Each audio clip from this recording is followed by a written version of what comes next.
Good morning बच्चों। इस video में देखेंगे पार्ट 4 का आगे का कर्मयोगी लाल बहादुर शास्त्री।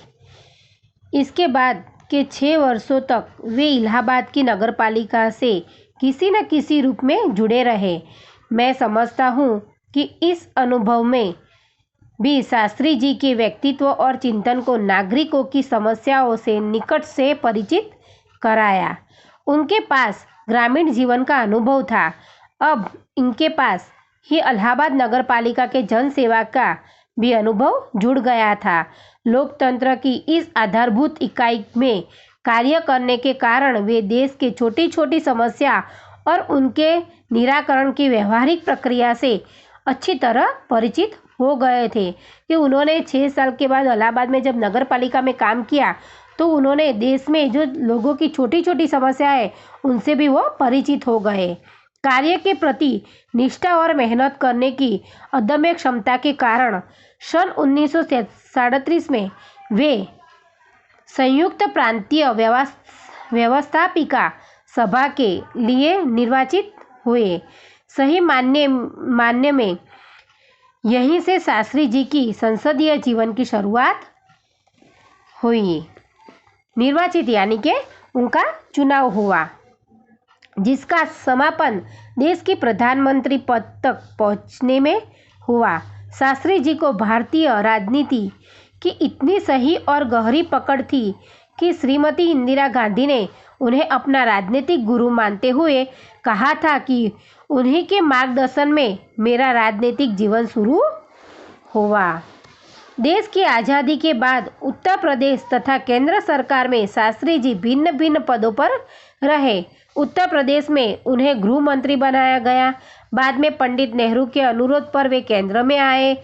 केंद्र में उन्होंने रेल और परिवहन, संचार, वाणिज्य, उद्योग तथा गृह जैसे महत्वपूर्ण मंत्रालयों में मंत्री पद संभाला।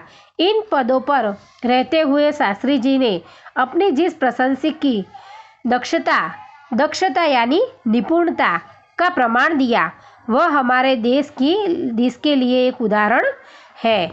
अपने मंत्रालयों के कार्यों में उनका दृष्टिकोण अत्यंत व्यवहारिक तथा सभी प्रकार के औपचारिकताओं से परे होता था। वे अपने को कभी अपने पद के कारण ऊंचा नहीं मानते थे। उनकी बड़ी सीधी सी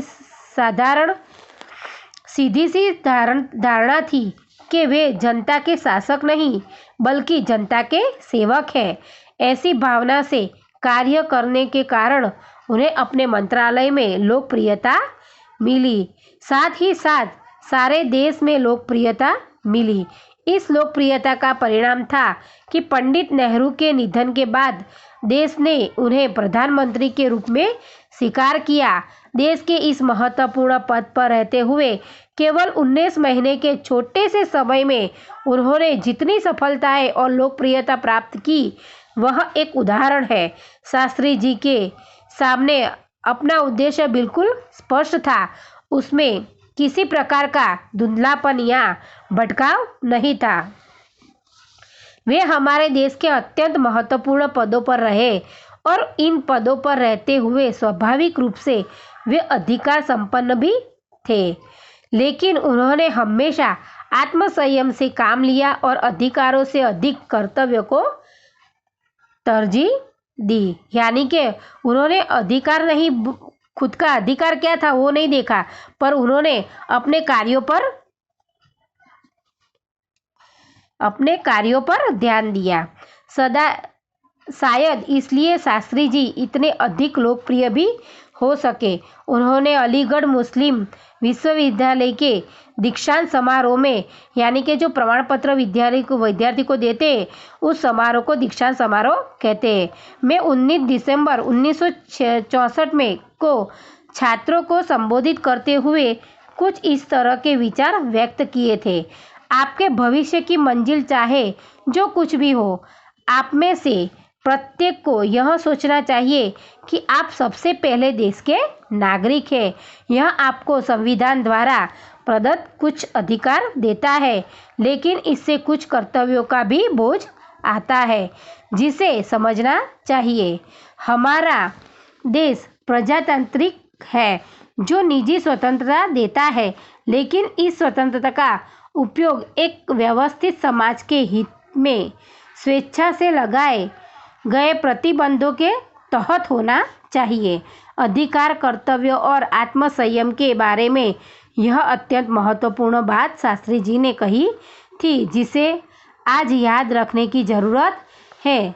तो शास्त्री जी ने वहाँ बच्चों को बोला कि आप कुछ भी बने, पर आपको पहले ये याद रखना चाहिए कि आप इस देश के नागरिक हैं। आपकी इस देश के प्रति जो जवाबदारी है वो आपको पहले निभानी चाहिए। तो बच्चों, यहाँ पे आपका ये पाठ पूर्ण होता है। ये शब्दार्थ आपकी नोटबुक में लिखने हैं। बाय।